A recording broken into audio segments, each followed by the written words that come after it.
Hey everyone, and welcome to our last session of the Achdus Hashem series. If you were going to advertise for somebody to do a mitzvah, then how would you get them to do it?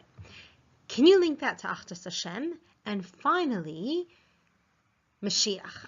We're going to tie that all up together. Mitzvahs, Mashiach, Hashem's oneness, and see how that all syncs together into one beautiful picture and ties up our whole puzzle. Here we go.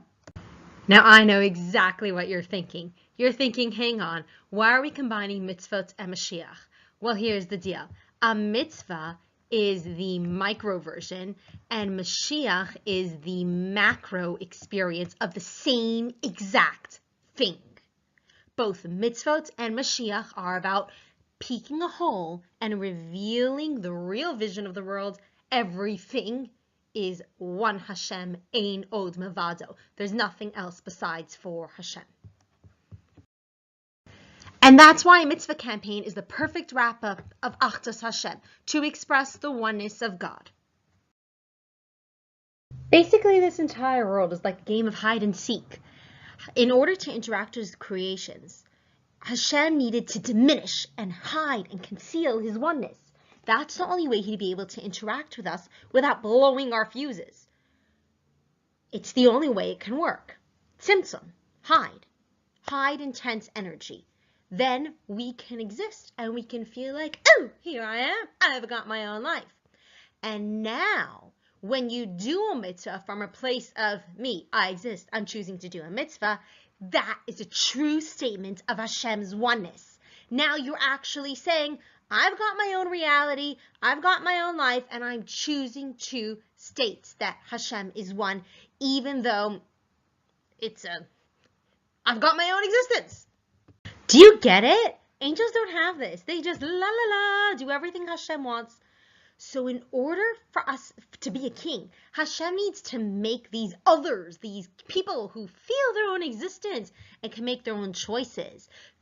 That's how we express our own selfness. And then, by us choosing to express that Hashem is one, by us choosing to do a mitzvah or do something that's out of our comfort zone because of our belief in Hashem, that is saying ein od mevado.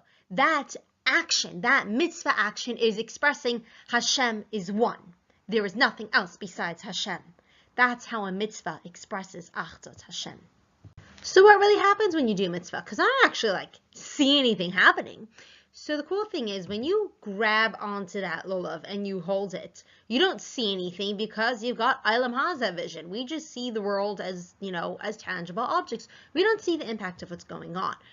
But really, there's something else going on underneath, something really, really marvelous and amazing and incredible, and we just can't see it.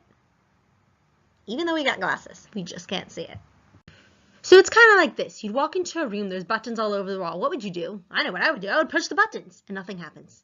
And you push more buttons and nothing happens. And then you push the buttons again and nothing happens. Some people would stop pushing the buttons. But here's the deal. You have no idea that behind that wall, there's another room where there's huge reactions happening. You push one button and wham, this cuckoo clock popped out. And you push another button and shining lights and whistles.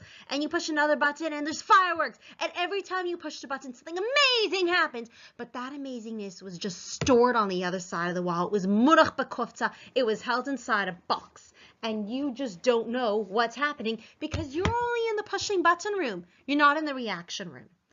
Being in Geulah is being in the pushing button room. Every mitzvah you do has a huge reaction, but you just don't see the effect because you're in the pushing button room. But on the other side of the wall, either from the heavenly spheres and the way they see the world, or just like when Mashiach comes on, we get to see the impacts of all the actions, there's amazing stuff happening. That's the reaction room. That's where everything incredible and cool and awesome is happening. Because every time we push one of those buttons and we do a mitzvah or we don't do an avera, amazing stuff is going on.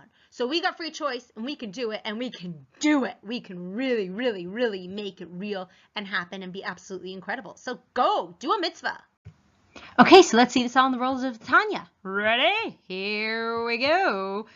V'hine, and behold, tachlis hashleimus, the entire purpose and the whole completion Hazeh shal yamais hamashiach, of the days of Mashiach, utechias hamesim, and the entire purpose of all the dead coming back to life, What will happen at the time of Mashiach and at the time when the dead come back to life? You know what's going to happen? Geulah ar ein saif baruch hu ba'olam haza hagashmi. There will be a revelation of Hashem's endless light down here in this everyday world. Now, you want to know how much light is going to reveal? Well, guess what, honey? It depends on you. Taloi, it depends on b'ma'asenu, our actions. Va'avodatenu, and how hard we work, our avoda. When can we actually do that? When do we have a chance to prepare for these amazing revelations and make them be as awesome as they possibly can be? Guess when? Kol zman meshach hagalos. The entire time that we're stuck here in this galos, this is when we are going to prepare for Mashiach and for Techiyas HaMesim. All the work that we do now quantifies the amount of revelations that are actually going to be there. Ain't going to be no revelations unless we do that work and we do them now. That's what happens. Because you know why? Here's how it works. I'll show you. Ki hagarim schar ha-mitzvah, hi ha-mitzvah bi'atzma. What's the reward of the mitzvah? The mitzvah itself. A mitzvah is a connection. Connection, relationship. The reward of a relationship is the relationship itself.